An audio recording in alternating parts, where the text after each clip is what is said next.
In this video, I'm going to show you how to place the rear parking brake cables on this GMC Sierra. The procedure for both sides is the same. Let's get started.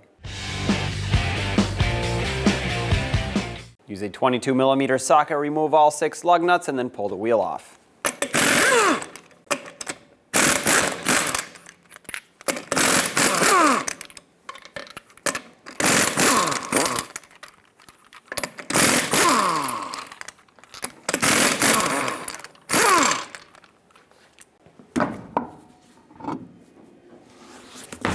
Use an 18mm socket and remove the entire caliper and bracket assembly. And I'm doing this so I can remove the rotor so that we can let the shoes move a little bit more. So with a long ratchet or breaker bar, break these free.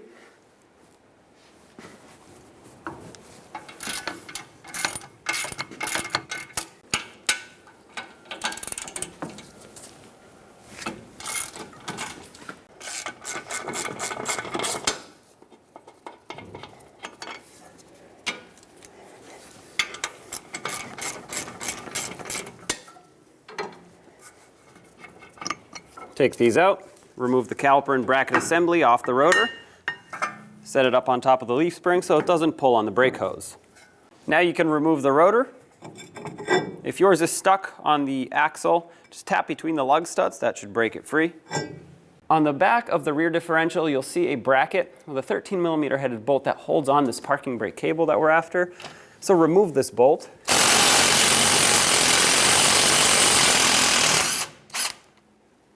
Take this off, let the bracket swing a little bit. Now from the back side, we have to remove the cable from this bracket before we do anything else. So I'm going to use a pry bar and try to pry the spring inward. And behind the spring, we'll be hiding 2 little tabs that we need to press on in order to get this clip out of there. This is one of the tabs right here, which looks like it's actually going to go right through the opening. But the other tab is right on the back side, and that needs to be pressed in.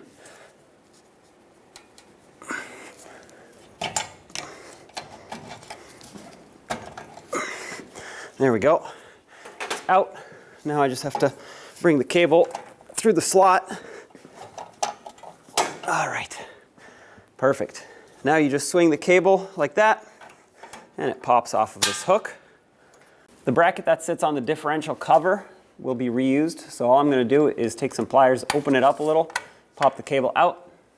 Now by the equalizer, if you follow that cable, you'll see this top one is the passenger side one, the lower one is the driver's side cable. We're replacing the passenger side in this case, so what I'm going to do is pull down on it a lot. I'm going to use locking pliers on it right where it goes through. Clamp it on. That's going to allow slack to stay on the cable, and then we can pull it right out of the equalizer just like that. We can now release our locking pliers. Cable's going to pull back, but that's okay. Now we can push this all through. This is the same style retainer here with the 2 little clips. So take a pry bar, screwdriver, whatever you have, from one side, pull it through and wiggle it from the other side, press those tabs in. And there we go. Push it back. Pull the cable back through all these brackets.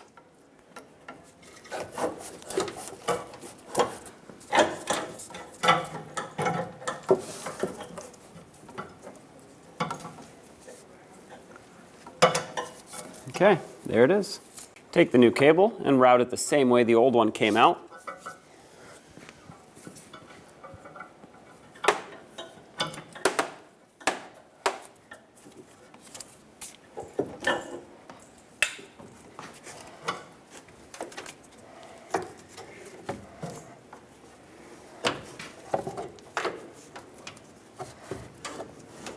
Now continue with your cable. Make sure it goes right through this opening.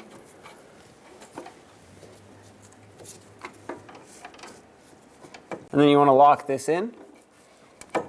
Perfect. Now take your cable. You might have to have an assistant push on the spring on the other end so that it can give you slack. That'll make it go through the equalizer.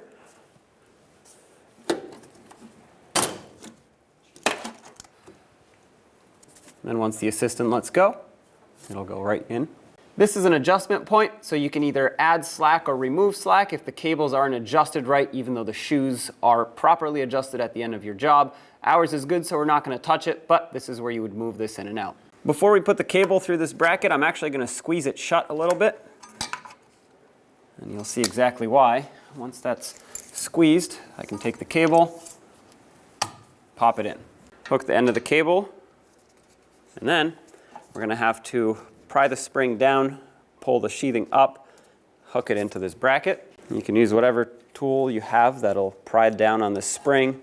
I'm going to use this tool, which is made for parking brake cables. I'm not technically using it to close these little tabs, but it does help with prying the spring.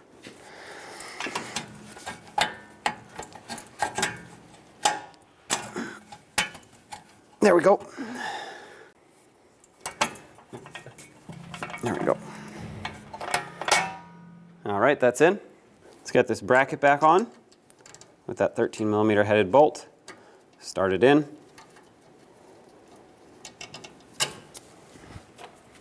Snug it up.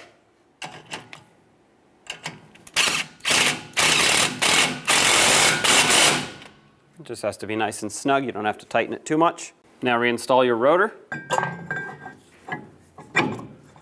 Double check that the parking brake shoes are still adjusted right. I can hear them just barely touch at times, which is perfect. When you do this, keep pressure on the rotor. If they are for some reason out of adjustment at this point, from the cable being replaced, then you would want to take this off. The adjuster is right at the top here. Either adjust them out or in, depending on whether you need to expand them or bring them closer together. And with this on, let's get the caliper back on. Grab the caliper, slide it back over the rotor. Once you line up your two holes, start the bolts in.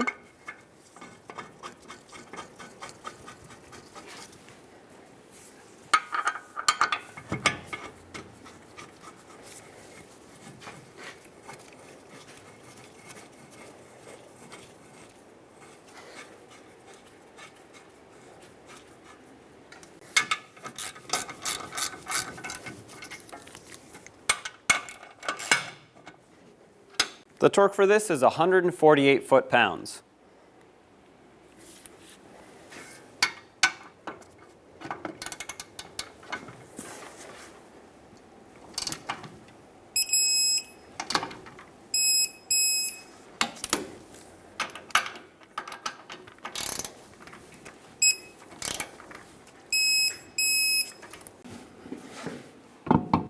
Let's get the wheel back on.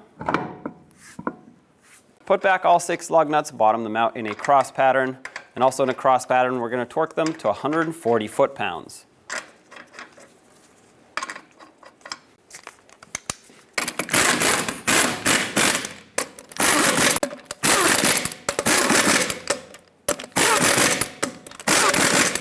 $140 foot-pounds in a cross pattern. Here we go.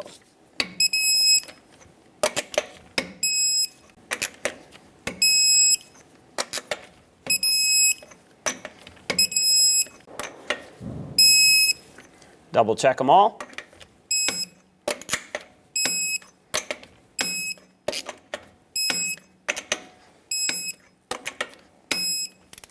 And there you have it. Take it for a road test.